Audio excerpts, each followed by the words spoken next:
That's been a consensual view for quite some time, but I've no doubt that you will always develop an ad hoc policy for for the topic of the day. We will have to deal. Thank you. Stand up for everybody. Now, Deputy Holly Kearns, Leader of the Social Democrats. And first of all, I just want to give a very warm welcome to Greystones Community National School up in the gallery. Tánaiste, for the second time in 2 months, Minister of State Niall Collins will make a clarifying statement in this House later today.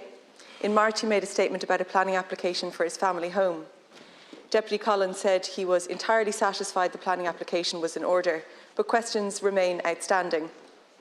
We still don't know why the incorrect address was recorded on that application, and Deputy Collins has repeatedly refused to answer that question. Questions have now arisen about Deputy Collins' decision when he was a Limerick County Councillor to agree the sale of land, which was later bought by his wife. Deputy Collins released a short statement on Monday evening, which failed to deal with the critical issue. His wife's solicitor had written to the council expressing her interest in buying the land a few short weeks before Deputy Collins attended a meeting of the Bruff Local Area Committee, which agreed to put it up for sale. Tánaiste, I'm not preempting what Deputy Collins is going to say later today, but I do wonder if standards of accountability and transparency in your government and your party are slipping. When you sacked Barry Cowan as Minister for Agriculture, you said it was because he was not prepared to make any further statement or answer questions on the issue in this House.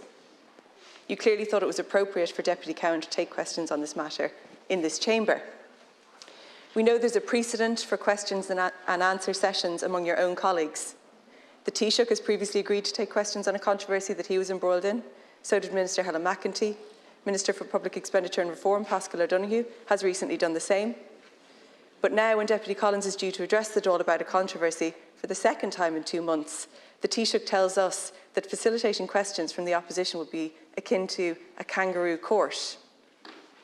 Taoiseach, you and other coalition leaders have given Deputy Collins your full support. You've all said no laws were broken and, in effect, that there's nothing to see here. So if the matter is so straightforward, I'm wondering why refuse the opposition to question Deputy Collins? It's the job of opposition to hold ministers and government to account. The opposition has a really important role to play in our democracy in doing so.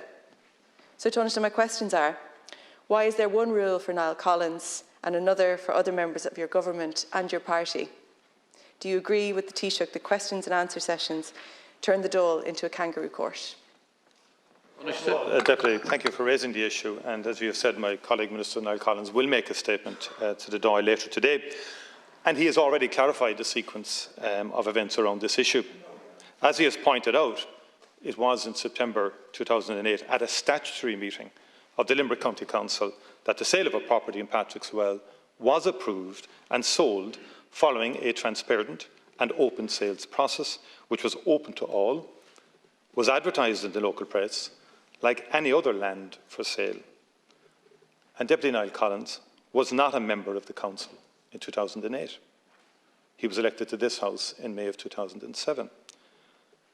And I think it's important that the full story is told in all of this, because, of course, at the outset of this, the full story was not told. And you referenced, for example, the planning questions that were raised initially in the ditch. And when I read that in the ditch first, I got the distinct impression that the application went in a false name. I left reading that article with the distinct impression that there was a false advertisement put on a newspaper. Both false. The innuendo was left there very strongly. That's how the article was written, deliberately. And it has more to do with undermining character and reputation than anything else. I think that deserves scrutiny too from the House. How these campaigns are developing. How the orchestration of these campaigns.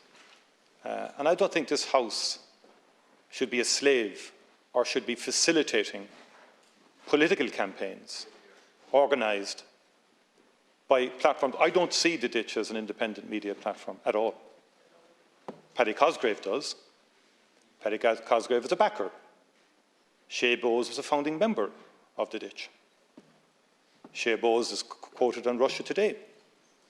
The Russian ambassador is full of praise for Shea Bowes for his characterization of the Russian war on Ukraine as a NATO EU organised war. And he was a founding member of On the Ditch. So I'm a fair person. I've been a member of this House for a long, long time. But the world of politics has changed. I understand what has changed. I know what's going on here in terms of the broader political world. We should not be slaves to it. I would respect it, as I said, Deputy, neither should you. And legitimate questions can be asked. But if you look at that whole campaign and how it's organised over the last week, it deserves analysis. It deserves analysis. The trending, the build-up, the hashtags, the algorithms, the paid ads, the berating of media for daring not to discuss it or cover it, extraordinary full frontal attacks on the national broadcaster, on other TVs and other media for not following the trending operation. So I have issues with that, Deputy, and that's why I genuinely say that the political world has changed now. And I know where, as far as I can see here, and I can quote various quotations from those who backed the ditch, this is a political campaign.